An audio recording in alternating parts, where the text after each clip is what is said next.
Hello there. You're listening to 10 Questions, where we discuss the wet plate collodion process and the photographers that create these unique images known as ambrotypes and tintypes. I'm your host, Chad Shryock, wet plate photographer for Pork Pie Photography based in Fort Collins, Colorado. In each episode, I've asked a modern-day practitioner to sit down with me and talk about how they got involved with this vintage process, share some information on their gear and studio, and provide some valuable insights into their creative process. So whether you're just beginning to dabble your toes in the collodion ethers, or you're a seasoned silverbath expert, hang on and see what develops with 10 Questions.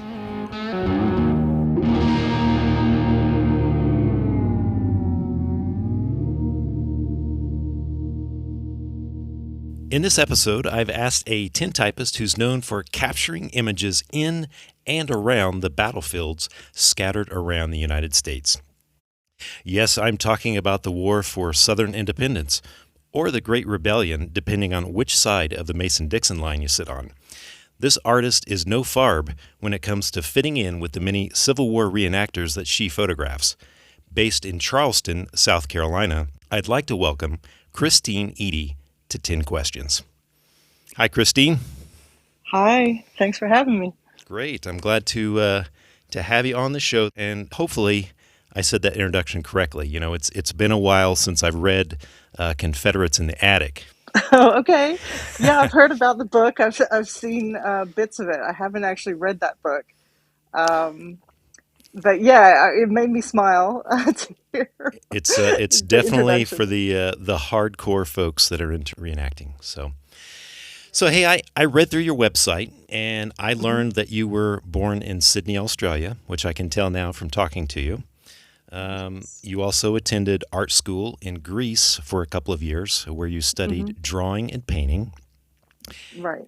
And then recently, I see that you celebrated your 10-year anniversary using the wet plate process.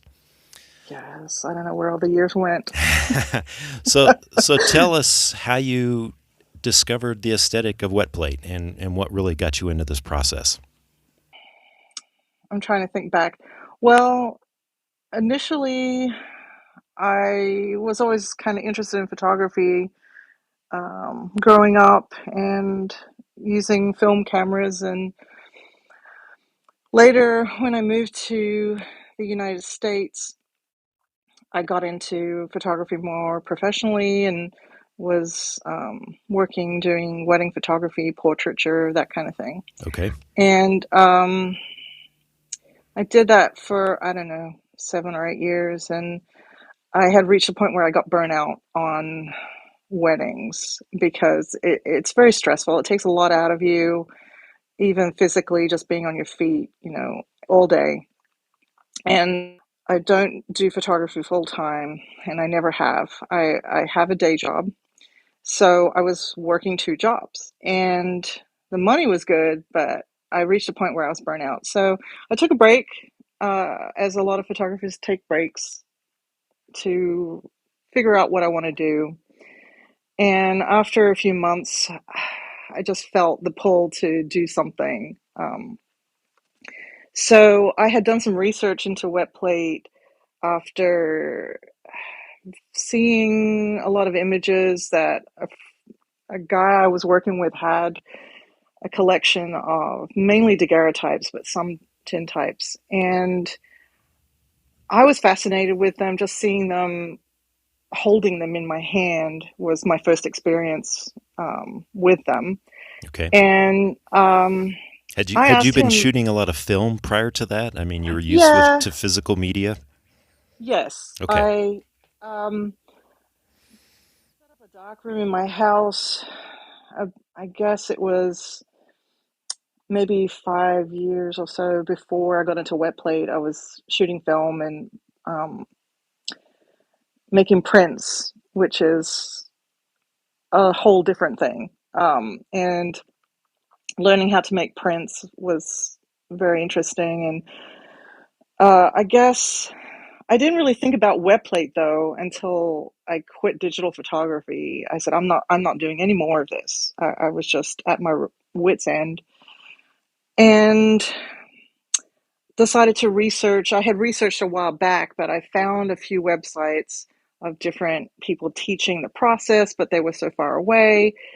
Um, I eventually did some research and found um, Ellen Susan's website, who lived between New York and Savannah, Georgia.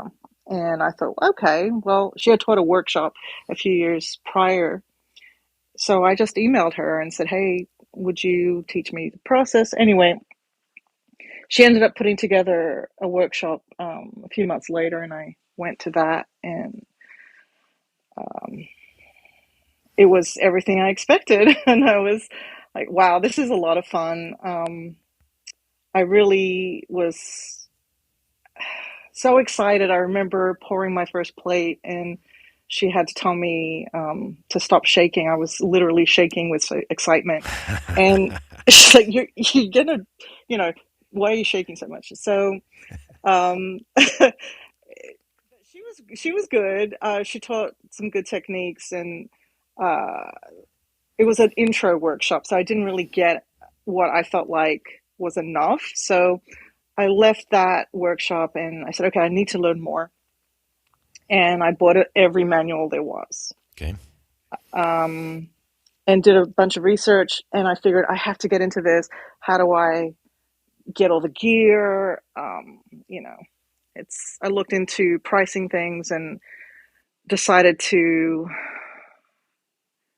um, apply for a grant, and I didn't think I'd get it. And then I got it and was thrilled, and was able to buy some, just, the cheapest stuff I could get. I ended up buying a camera off eBay for $60 um, and restoring it because I didn't want to spend a lot of money until I knew that I could successfully make plates on my own.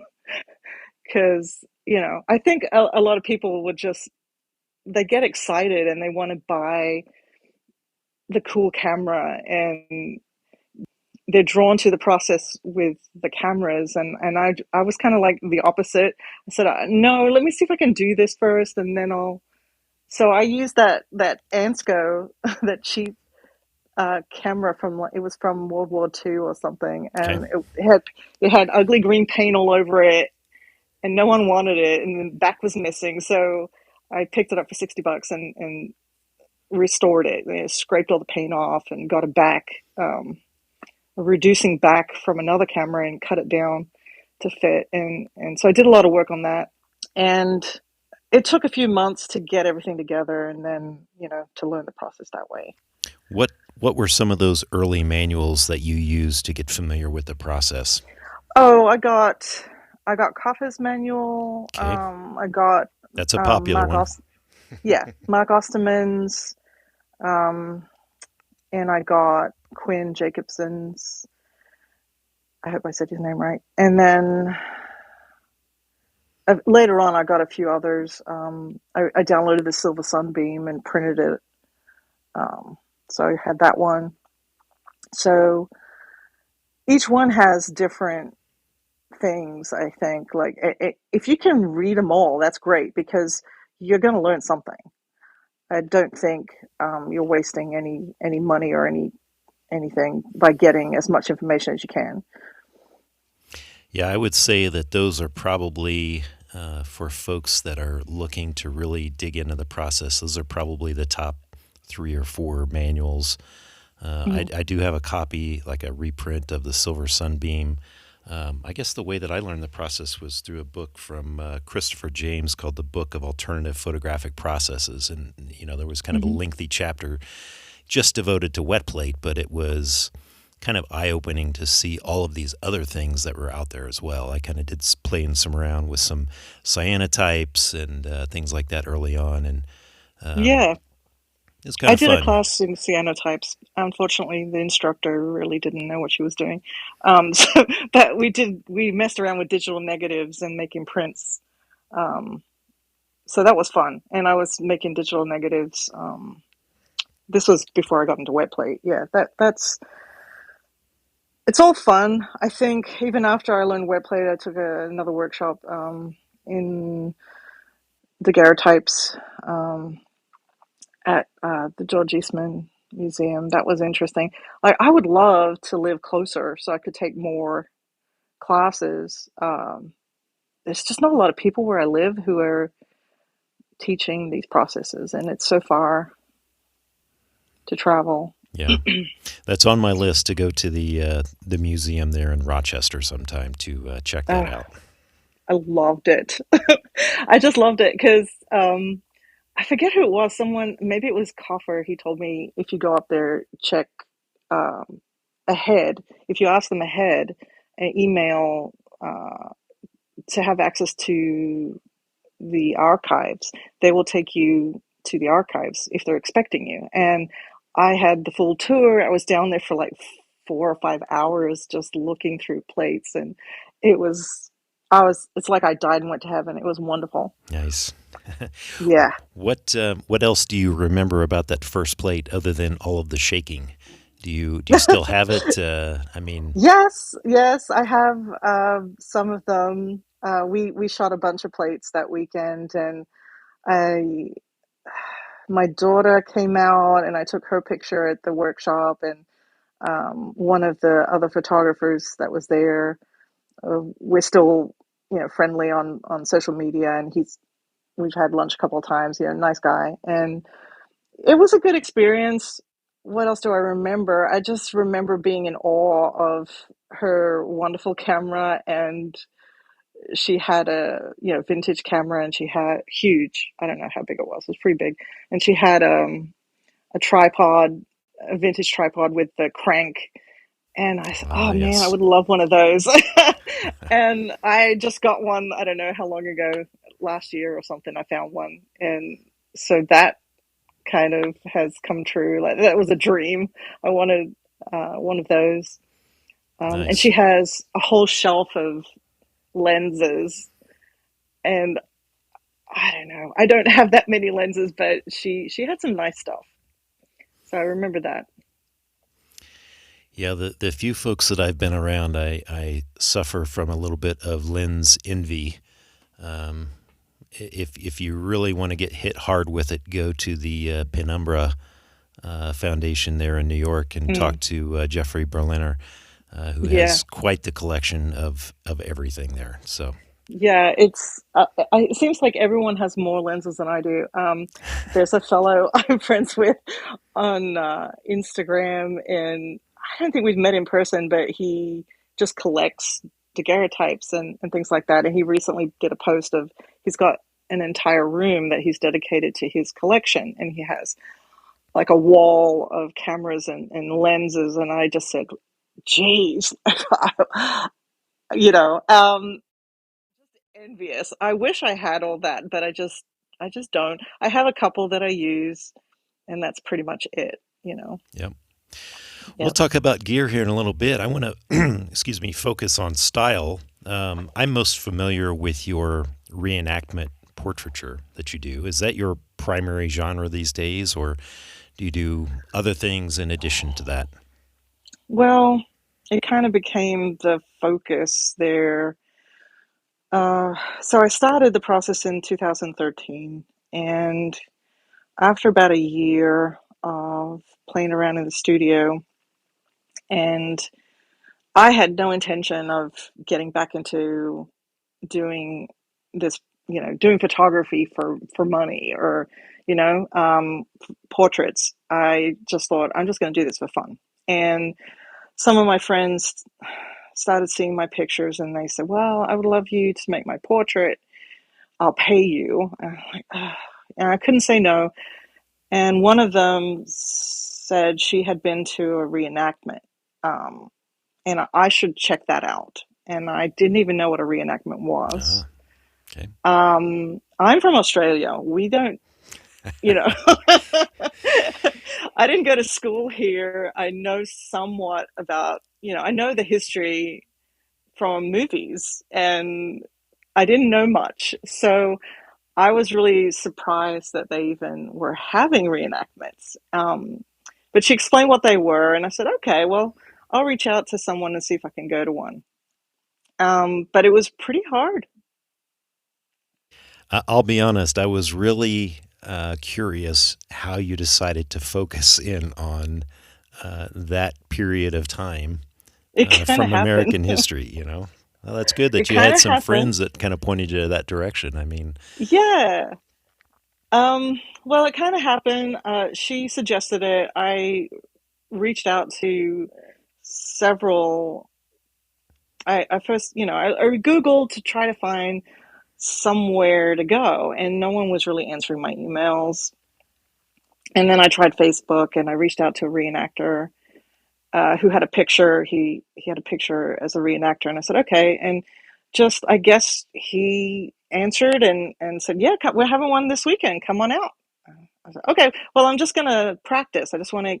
My goal was to get better at um shooting outside of the studio. I don't know. I felt like I was depending too much on standard exposures. Like I always had mm, the same exposure, And I'm like, I want to get better at this and play with, get better at estimating with natural light. So that was my main goal. So I went out there and he's just said, yeah, yeah, yeah. I'll tell some people they'll come over and you can do some practice shoot. I had a line of people wanting to sit for me because I wasn't charging the first time. oh, that'll do It, it it, there. yeah, it was just, I was practicing. I literally had only been doing it a year. I didn't feel like I should be charging at these people because they were helping me out. I was practicing. And then the guy who had me come out there took me aside and he said, Christine, I know you said, you're practicing, but I think you should be charging. And I said, oh, okay. So, well, we're having another one coming up. Like, why don't you put up a website and, come on out there? And I said, okay, fine. If you think I should. But initially, I thought it was just an odd environment. Yeah, I had a pop I up got to think canopy. if you're not familiar with what goes on at a reenactment and kind of show up for the first time and seeing all that firsthand, it's got to be kind of like, what are these people thinking, right? Yeah, it was a bit of I guess a culture shock, because I'm not from the United States. I had no idea what to expect. Uh, so it was interesting, but everyone was really nice and welcoming at that event. Um, anyway, so I started going, and I was I just had a modern setup, so they put me in an area where it's food vendors and that kind of thing, food trucks, and after a while of doing that, I realized that I need to be over where the period correct sutlers were because that's where all the customers go. All your Ah, reenactors are the customers. That's your So the only way to get down there is to be with a period correct setup. So that in itself was quite a task to, try to get your gear period correct. And I'm still working at it, and it's been years. Um, it takes a while and a lot of research. what? Tell us a little bit about what your outdoor studio looks like at these events. What type of equipment or tents and things like that that you bring to these reenactments. Right. Well, uh, the problem at these events is a lot of them I was going for the first time. I'd never been there. So I don't know where I'm going to be. They choose a an area where I can set up. So they tell me where to set up, and sometimes I'm not even facing north. So I figured pretty quickly I have to have a tent of some kind, a canvas tarp. So you have to basically have period correct canvas tarp with wooden poles and ropes, um, nothing modern. And I set that up by myself. It's a little tricky the first few times, but you get the hang of it. And sometimes I'm setting this up at 2 in the morning, when I get there, because I get off work on a Friday afternoon and drive 6, 7 hours, get there late, set it up in the night, unload all my stuff, fall in my tent, um, and in the morning get up early and set up my dark box, set up my chemicals. So my dark box is a wooden um, box with a little window. Um, and I'm trying to think, I've got a couple of tables. I have a backdrop that I can hang between two of the poles. I have another wooden pole, and I hang my backdrop. And I did paint one backdrop, reproduced a period correct from a tintype that I found on the Library of Congress, and just copied it. Um, so the painting glasses came in handy. So yeah, that's my setup, and it's changed over the years. I think it's improved.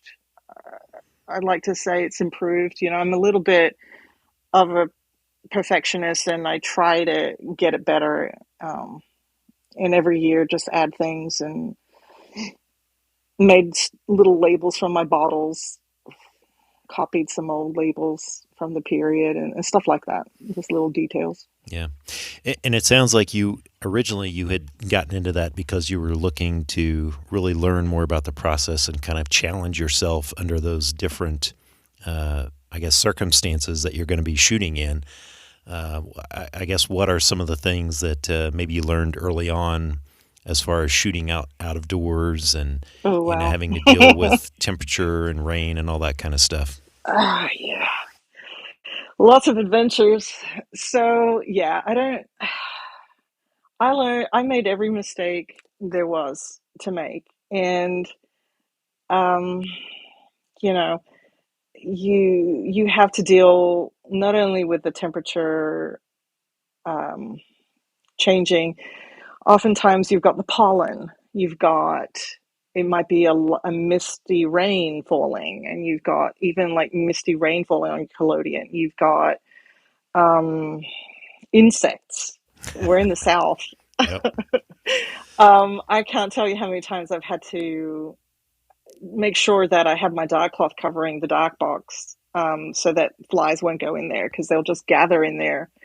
Um, so there's a lot to deal with, I mean, let's not to face it, mention, there's enough stuff to deal with just with all of the chemistry in a studio situation, and now you're throwing in yeah, dust and bugs and yeah. all It this doesn't other sound stuff. very appealing, No. but not only that, but oftentimes the water source is on the other end of Sutler Row or pretty far, so I have to get my buckets and go get the water for the day because I don't want to be trying to get water later. So I have to go get the water. Um, What type of yeah. material do you shoot your plates on? So I'm using aluminum trophy plate, Yep. just like most people are shooting. Um, that's a personal choice. I don't think Well, there's some pretty people good. have argued with me about the benefits of one and the other, Yeah, but it's just for convenience. exactly. Yeah, I think for the consistency of that, it's probably tough to beat, and it just takes away one Yeah. more Plus, it work doesn't rust. activity. There you go. Exactly. What? Doesn't break. Yeah, exactly. I don't know how many tin types that I find in the antique stores that are around that they of course you can tell that they're coated with asphaltum, but a lot of them have Hmm. little peely spots or the Yep. picture's missing there, and I guess after some time they're probably all going to do that, but maybe with the aluminum plate it maybe takes a It's little a little longer. bit thicker. I've noticed, the older plates are thinner, and I think they bent easier. There's that difference as well. But yeah, I have found several that were rusted in the flaky, and but anyway, yeah, I don't know if you I believe you collect, or was it your dad who was into Civil War photography? Yeah, that's how I got into the process, was just by like seeing all of these old photographs and in a lot of books and things, and being like, well, hey, this is in the middle of a battlefield. How did they actually take these photos, and trying to learn Mm, about the process that way. So really, it's your predecessors that got me into this process. So yeah, I appreciate yeah. that. Oh, well, they were something else. You have to admire the work when you look at it. There's a lot of really good images, and I follow several pages on Facebook that will find like the best images and post them, and it's always fun to see. And I'm always looking on the Library of Congress and Pinterest just to. It's so much fun just looking at the original pictures, and you get ideas for posing and just the general feel of. My goal is to try to get close to the look of original images. I don't know. I'm not into chemical swirls and abstract aesthetic, and I know a lot of people are, and that's cool. I'm not. I'm just saying I prefer for my work to be as clean as possible, and that's very frustrating when you're in the middle of a field. Um, Yeah. so yeah, I have initially when I started out, I would just throw away a lot of plates that weren't up to my standards, and people would be waiting, and I hated that. People, well, let me try another one, and they get frustrated. So you get better quickly because you don't want them waiting. You don't want them. It's embarrassing. Exactly. So Yeah. yeah. I know the feeling. Um, yeah, you don't want that experience. So yeah, they would just go in the trash. And sometimes I would give them. People would beg me not to just like, can I have that one? Are you just going to throw that away? And I'd say, well, yeah, I'm going to throw it away. Well, I'll take it. I said, okay, just don't post it anywhere. And of course, I'd Yeah. see it somewhere and they'd tag me in it. What are you doing? Yeah. Yeah, so now I just stomp on him. I don't give them to him Nice. anymore. Yeah, if that happens. It doesn't happen as much. So you had mentioned the first camera that you started off with, and now that you are trying to get into the more, I guess, authentic looking Hmm. equipment from that day and age, what type of equipment do you shoot with today? Yeah, I guess it was in 2018 or so. I got a message from someone on Facebook. I think it was Frank Bauer or Brower. He'd have to forgive me if I got the name wrong. Uh, um, Sorry, Frank. he, yeah, sorry, Frank. He told me he had a camera he was selling, and would I be interested? It was a reproduction star camera company, Okay. Yep. and he said it was one of the last ones that the original owner of the company, I guess he was the dad, and then the son took over. I don't know them, so I wouldn't know. But he was telling me, that's one of the dad's last cameras that he made. And this guy met me out at a reenactment in Georgia, and he brought the camera with him. We haggled a little bit, but he gave me a good deal on it. And he included the tripod, the lens, and a bunch of other stuff like that he had. And I think I got it for 700, something like that. I Nice. thought it was a good deal. Yeah. Did you So get a since I got the, headstand and an opposing chair along with it? no, I did get a headstand. I paid extra for that, but it was so cheap. I think those run for about 500-600, and I paid 200 for it. Nice. So he gave me a good deal on that too. So very grateful. He came out to another event, and I took his picture to as a thank you. About a year later, I think it was. So yeah, I love the camera. I'm thrilled with it. I don't have to hide the spring back anymore. When I was using the Ensco, I would just throw my dark cloth over it and not show people the back. And everyone's interested. They do ask the reenactors, like, what kind of camera is that? Is that an original? I'm like, no, it's a spring back, and I'd hide it. But now I don't, and so I love the camera. The only negative I have to say about it is it doesn't do horizontal whole plates, just vertical. But it's a whole plate camera, so I do all this, quarter plate through whole plate, and I do original sizes. Okay. And that's another thing. The reenactors were not all of them, but some of the authentic reenactors are like, "Well, what sizes are you doing?" And if you say, "Well, it's a 5x7," they're like, "Oh, well, they didn't have that size." They know. Yeah. They've So got the cases they're trying to fill up, yeah, yeah.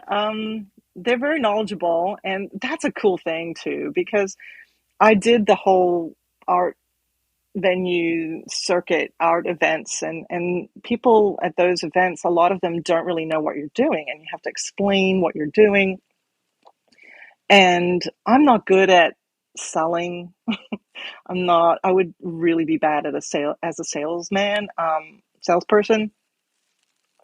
So, people come up to me and they say, "Oh, what are you doing?" And I'm like, "Oh, I'm just doing wet plate." And I, I don't want to. I'm not pushy, trying to sell what I'm doing. So it wasn't as enjoyable as going to a reenactment. And these people are just, "Oh, wow, I know what you're doing. That's so cool," and you don't even have to tell them. Yeah. Plus, especially in the South, there's not that many of the photographers coming south because of the temperatures, and I think it's not pleasant, and if you're not used to the temperatures, you can have problems, of course, with your plates. Yeah.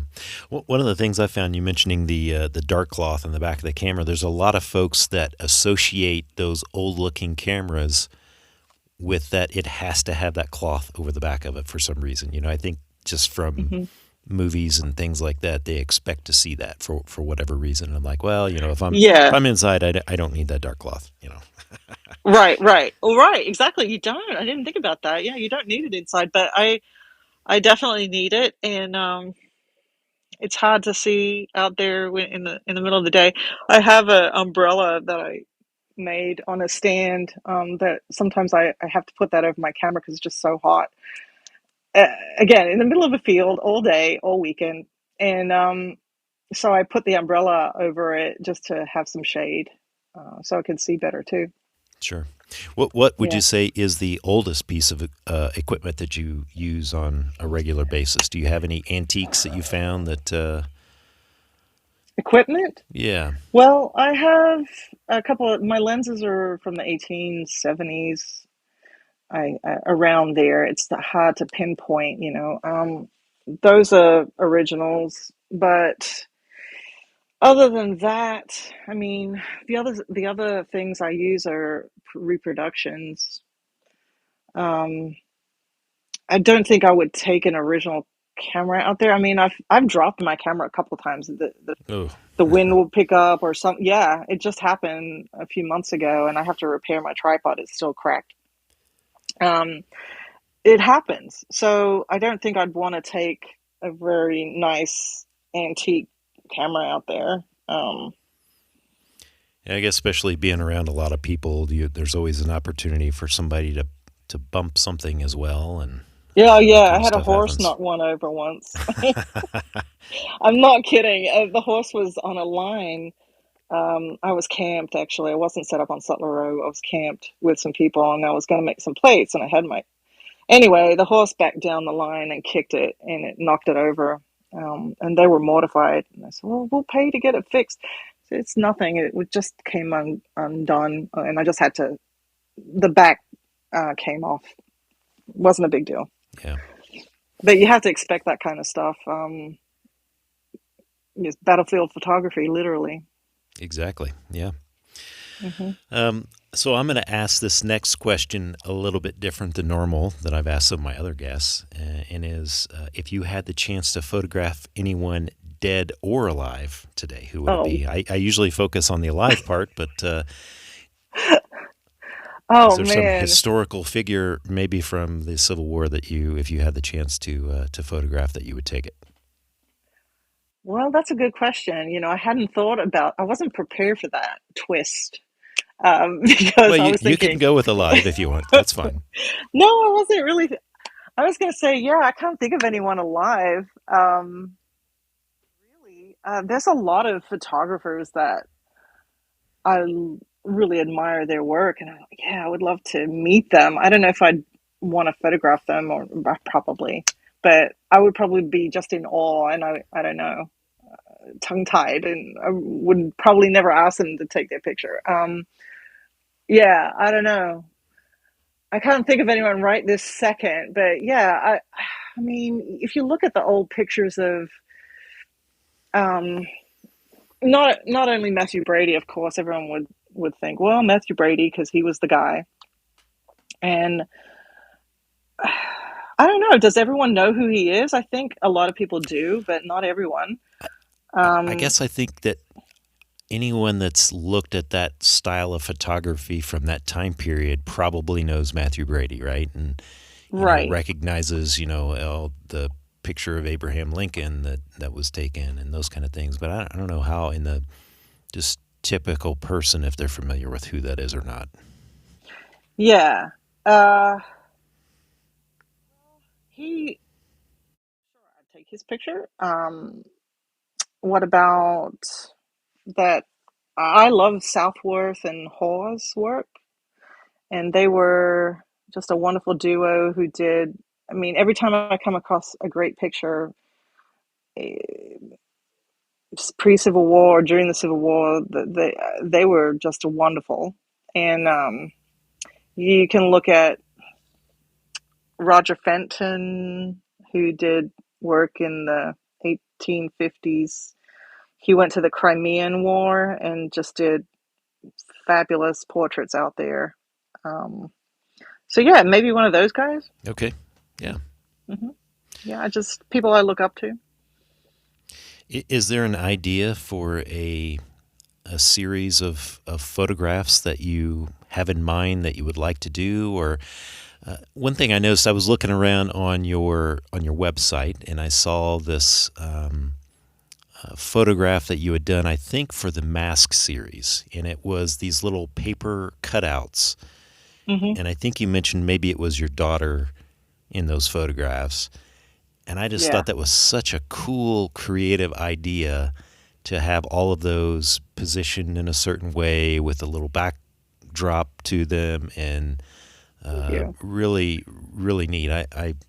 I may steal that idea at some point, but I thought it was pretty cool. Thanks. Yeah, I kind of, I guess when I had an exhibition of that work, and then I put together um, another exhibition after that with different alternative processes, and we had a nice show in Charleston. But I ran out of steam at that point, and I don't know. I I was so focused on the portraiture, and I was putting my daughter through, you know, school and college, single parent at that point, and my focus was making sure I paid all the bills, so working two jobs, all that. Um, so I kind of let that series kind of fall to the wayside, and I want to do that. I would like to pick up on that. I have a notebook full of ideas I just never got around to doing. Um, COVID sort of stopped events for a while. They picked back up, but I don't know. I got used to being at home with COVID, and I like being at home, and but then I feel it's kind of like you're torn because you don't want to let people down, and I have a lot of people who want me to come to their events, and so I'm still going, but not to as many as I used to. So hopefully I'll have more time to pick back up on that series, the Paper Dolls series, and I have some more ideas. I just don't know if I can make them happen. Let's just put it that way. Sure. Yeah. Yeah. Okay. Who are some of the other photographers that are using this process that kind of inspire you, or either mentors that you have in this community? I wish I had mentors in this community. I really do. I think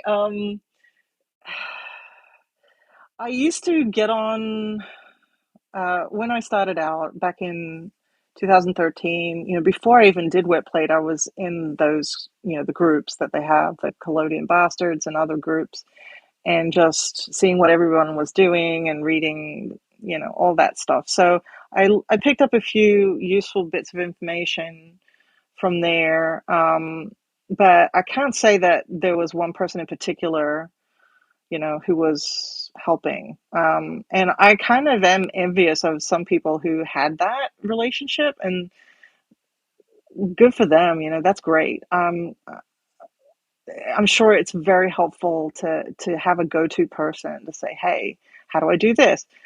Um, no, unfortunately, I didn't have that, but other people. There's a lot of photographers out there who do really good work or did in the past. I mean, there's so many. Where do you start? I think we all know the same names.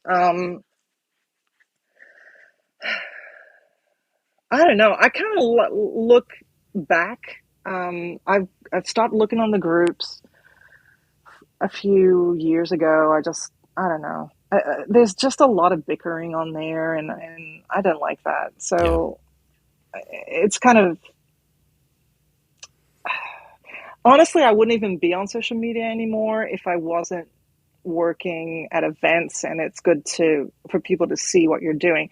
I it has a lot of negativity, and I don't like that. So trying to stay off social media as much as possible. But so I'm more looking at Library of Congress. I'm looking at Pinterest. I'm looking at, old images. That's where I'm getting inspired at the moment. Yeah. Interesting. And once in a while, I'll see people who I followed a long time ago, and they'll post something cool, and I say, "Oh, that's nice." Like, I think you posted something recently, and I said, "Oh, I love the way he's looking. He looks scared." Stuff like that. That's inspiring, Yeah. to see what other people are doing. But yeah, I try to keep tabs, but I'm not on there as much as I used to be. Would you say Instagram's probably your main way that you No, share your work, or? no, no. I like Instagram more because you're just seeing images for the most part. Now it's a lot of videos that I don't want to see that. But I like, if you follow good accounts, you see a lot of really good images, and that's great. I'm mostly on Facebook because that's where my clientele is. That's why I'm on social media, to keep in contact with people who want to get images. Sure. So they're all on Facebook. And I guess just like any other interest group that's out there, they probably have their own groups or pages that, Hmm. is specifically for reenactors, and that's a Oh good yeah, place to kind of let those folks know about your work. yeah. There's a lot of groups, and they there's always new groups, and I don't know. The reenacting hobby, it's very interesting, and I could talk about it for hours, but I'm not going to do that. But there's good and bad, just like every community. I think the same could be said for the wet plate community. There's good and bad, and I've had a great experience at reenactments, but it's not without its challenges. Reenactors will tell you the same thing. Like, it just depends who you fall in with. I did do some reenacting. I should mention that. Ah, When I first started, I was in with some people, and they basically came up to me one day and said, "Here's a jacket, here's a rifle, let's go." I'm like, "What?" oh, so you got to be on the other side of it then. I did, Nice. yeah, yeah. It was fun. It was fun. I can see why they enjoy it. Of course, I wasn't doing it seriously. They put a lot of effort into building a kit and getting the right jacket for the right event, even. And I do admire their dedication, but I'm just not that dedicated. So after I did the Battle of Gettysburg, the 155th anniversary, and I ran across the field and all that jazz, and it was fun. But after that, I said, oh, now I'm too old for this. I can't run. Just so I haven't done that since then. But it is a lot of fun. I think some people in that community just, they say that women gossip a lot, but I think being with the reenactors for almost 10 years, that's not true. I think the majority of reenactors that I've come across are men, and there's just a lot of just drama, like you're in high school. And I don't like that part of it, so I try to stay out of all that, and I just want to take pictures. Yeah. No more running What? across the battlefield. I'll stay in my No, tent. no, exactly. Watch the dance from a distance. They have dances, and I can sit there in front of my tent and drink in my um, cherry bounce that I make, homemade cherry bounce, and sit there and have a nice pipe and just pretend you're an original photographer sitting there, in your camp. It's fun.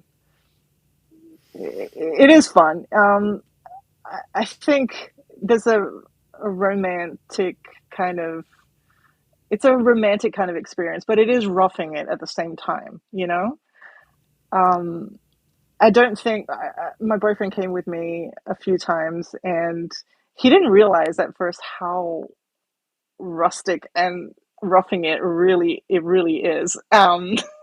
He's like, "Wow, you really are roughing it out here." I said, "Yeah, yeah, we are." Are, But that's part of the charm of it. are you allowed to have any type of technology back there? I mean, I would assume that you Oh don't get to yeah. like take pictures with your phone of some of your images and your sitters with their photo. That's Oh yeah, yeah, okay. yeah. Yeah. Well, where I am, look, I'm okay. There's two different kinds of events. You can go to mainstream events, which are much more open to the public, and they have a huge row of vendors, sutlers. And if you're trying to be period correct, they didn't even have that many vendors at a camp. Like the army would have maybe one or two sutlers following them. They wouldn't have 50 of them. So a mainstream event is mainly that's what I go to. That's where the spectators come. That's where a lot of reenactors go. And they've been around for a long time. But then you have a different faction of reenactors who kind of went off by themselves and said, well, we're going to find venues that are private and we're going to do this just for us. And we're not going to have spectators. And they're kind of a little bit smaller events, but it's more for, I don't know Those if are you'd those say geeky. hardcore Yes. Confederates in the attic guys, that are Right. starving themselves and not Yes. sleeping They with a are on blanket and diets. no shoes and all that kind of stuff. So, Right, right, right. Not shaving for 6 months before the yeah. event. So, yes, all of that. So, I have been to a couple of those. Surprisingly, I was invited to a couple of them, and they're fine, but it's also not as structured. So, sometimes plans will change in the middle of the event, and it's just, I don't know, different atmosphere. Sure. So, yeah, it's really a fascinating hobby, and I don't know if you've never been to one and there's one in your area. I encourage people just go out and check it out. They're not only bad side is since I started reenacting, I learned the hard way, unfortunately, that some people have preconceived notions and make assumptions They hear, oh, reenactment, racist, immediately. Yeah. Um, yeah. And that's not the case. We have people from all races at these events. And I've photographed many. It's not that kind of thing at all. I mean, I'm sure there's a few bad apples, just like every other hobby, but I haven't met any. But I have had to hide the fact that I do reenactments. People at work, you just see their expression change if you tell them. And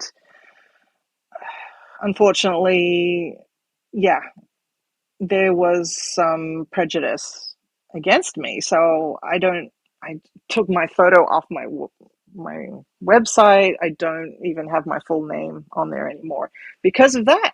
I had to quit a job. Mm. Yeah, so it's really silly and unfortunate because you make a judgment without even having been to one, or you don't know what you're talking about. Right.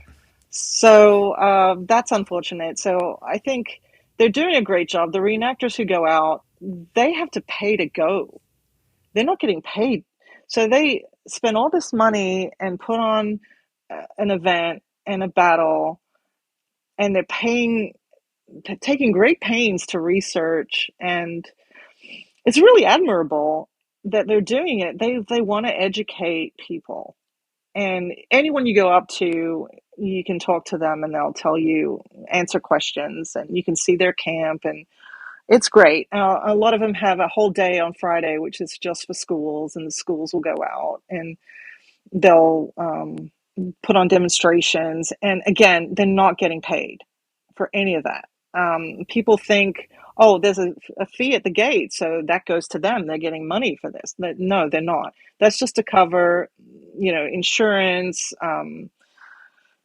getting whatever they need, utilities out there, firewood, all of that. So Yeah. it's pretty impressive that they're still doing that, that they're going to all that trouble. And I'm just in awe. I have learned a lot from just going there that I didn't know. Yeah. It's a great opportunity to see living history, right? Right. That's exactly what it is. Yeah. Yeah.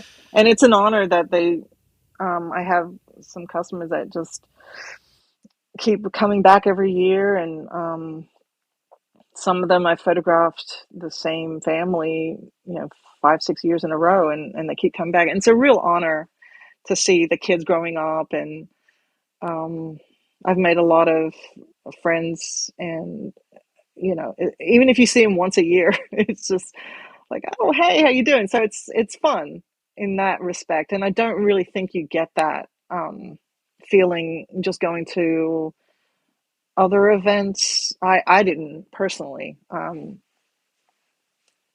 like art events and photographing.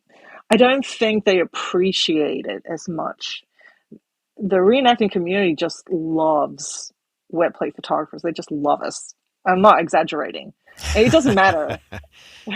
Like, you can go out there with a modern setup and they'll say, oh, that's great. Thank you so much for coming out here. We appreciate you keeping this process alive. That's what they say. That's great. Yeah. Yeah. Yeah. Yeah. Christine, what advice do you have for folks that are interested in this process? I mean, do you recommend someone getting into the reenactment space, or? Yeah, but they have to be aware that there's a lot of challenges involved. And of course, we already discussed the challenges in making the plates. The exposures. Um, yeah, the clouds are moving across the sky. All of that. You don't have shade often. And there's all those technical difficulties, but often you have difficulties with the event itself. The coordinators might, you know, there's a lot of things that you have to get through. So it's not easy by any means. Yeah. It's very rewarding if you decide you want to go that route. There's some challenges. I don't know. I think the other photographers weren't always welcoming, you know. Sometimes there's events that are really big and we can have like two or three photographers at these events because they have like thousands of participants, and the organizers will reach out to several photographers saying, hey, we've got XYZ, we've got a lot of people coming, can you come? And then some of the other photographers won't be so happy about that, and it just doesn't make sense to me. Yeah. I mean, I would um, think that you can only shoot so many photographs in a day as one person. And I guess I should have asked that. I mean, what does a typical day look like at one of these events? You know, how many photographs would one take over a weekend or so? well, it depends how you set it up. Like at one point I didn't have a structure as far as a timetable, and I would just say, as people came up, I would take their picture. But it's exhausting, and people don't like to be standing there waiting uh, Yeah. while you do that. So I decided to have appointments, and so someone could make an appointment. So I gave myself half an hour, and I was like, okay, great. So every half an hour, I'd make a picture, and that way I had enough time to talk to the client and not feel super rushed. If I made a mistake, I'd have enough time to do another one, early on. Um, and I don't know, I felt like I slowed down for a bit and I said, I'm just going to do one an hour. It's not, it's not 100% about making money so much. Like, of course I want to make money, but at this point, luckily my financial situation has changed a little bit. I'm not supporting my daughter anymore. She graduated. I put her through school with wet plate, basically. Yeah. Nice. Um, yeah, but so I slowed down, but there's only so many you can make. It's just me. I don't have an assistant, and I don't want to churn out the plates.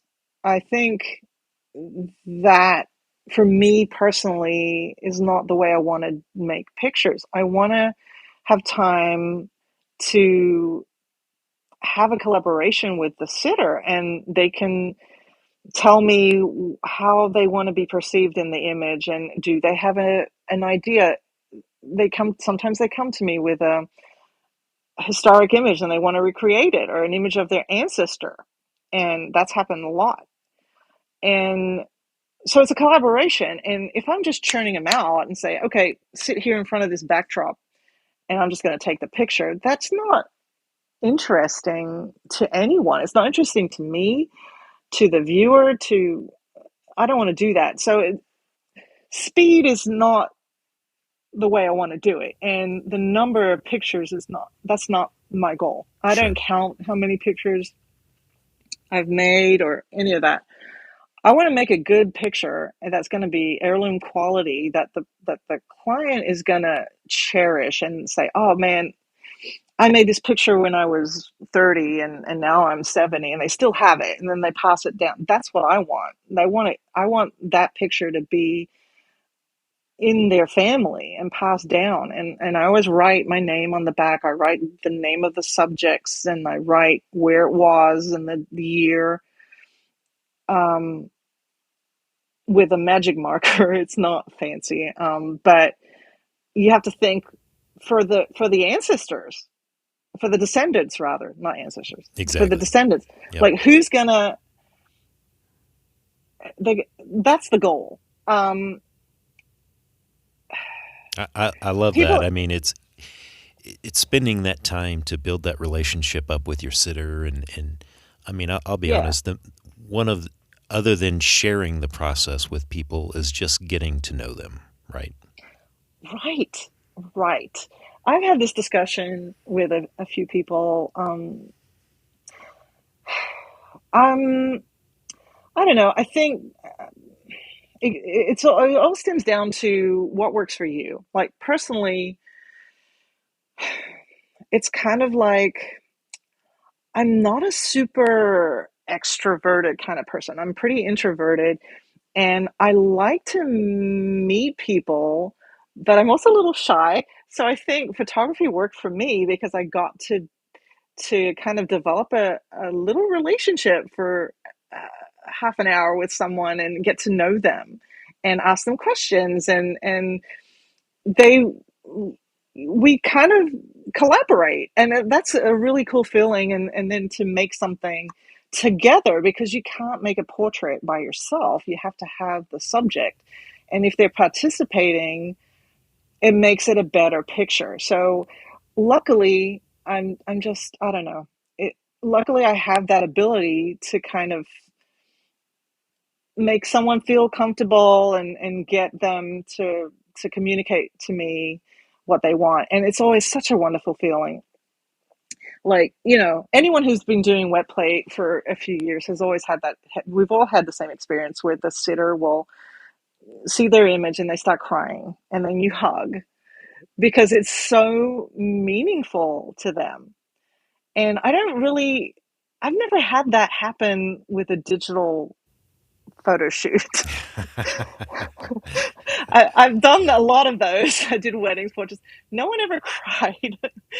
And I mean, I think the best experience I ever had was, I don't know, was it last year?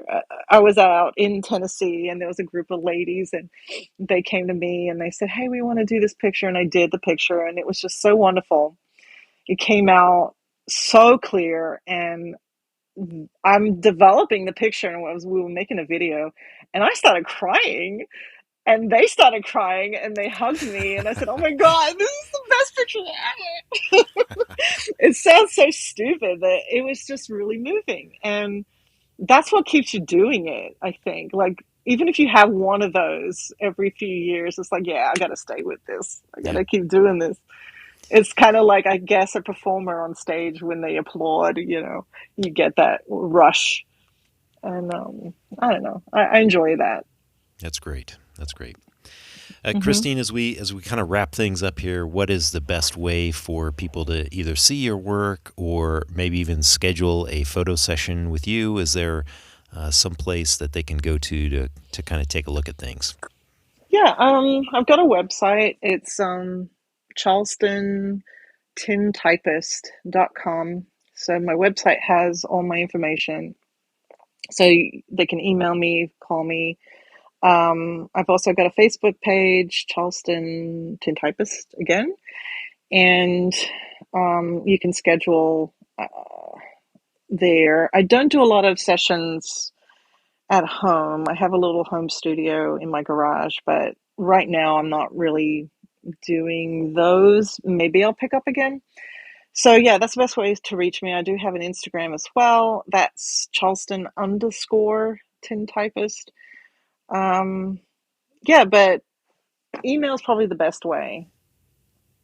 Great. It's info@charlestontintypist.com. Perfect. Christine, thank you so much for sitting in on the show today. And you're welcome. I really enjoyed the conversation. Again, the predecessors of what you're doing now are what pulled me into the process, and I was really looking forward to hearing about your experience and what that world looks like 160 years later. So, yeah, you're very welcome. Thanks so much for having me. I enjoyed it too. Great. And we'll have some photos that Christine has taken posted up on the Instagram page as well, so you can look that up at 10 Questions. Thanks, Christine. You're very welcome. Thank you. I hope you've enjoyed this week's episode and maybe even picked up some insights that will help you along in your own wet plate journey. I'd love to hear from you on who you'd like to have on in a future episode.